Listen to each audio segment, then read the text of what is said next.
Sida sekaligus memberikan teguran yang dilakukan Dinas Perhubungan Kota Denpasar yang di-backup oleh Polantas, Satpol PP, dan jajaran TNI dari Kodim 1611 Badung terlihat tidak membuat oknum supir truk bergeming terhadap upaya tindakan yang dilayangkan oleh Dishub Kota Denpasar.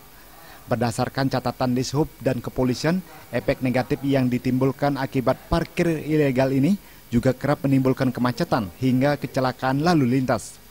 Menurut Kepala Bidang Pengendalian dan Operasional Dinas Perhubungan Kota Denpasar, Ketut Sriawan, jika pelanggaran tetap terjadi hingga akhir minggu depan, saat dilakukannya uji coba penertiban dan pengalihan arus lalu lintas yang dilakukan Dinas Perhubungan Kota Denpasar, maka jajarannya akan menindak pelanggar tersebut sesuai aturan yang berlaku.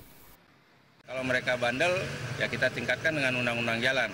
Dari Reskrim Polresta juga sudah ambil ancang-ancang apabila mereka tidak mematuhi ketentuan sesuai dengan Undang-Undang LLAJ 2009, ini tentunya akan kita tindak lanjuti dengan Undang-Undang Jalan. Jadi siapa yang melanggar atau menghambat daripada manfaat jalan, badan jalan, itu tentunya sanksinya akan lebih berat. Juliana, Bali TV.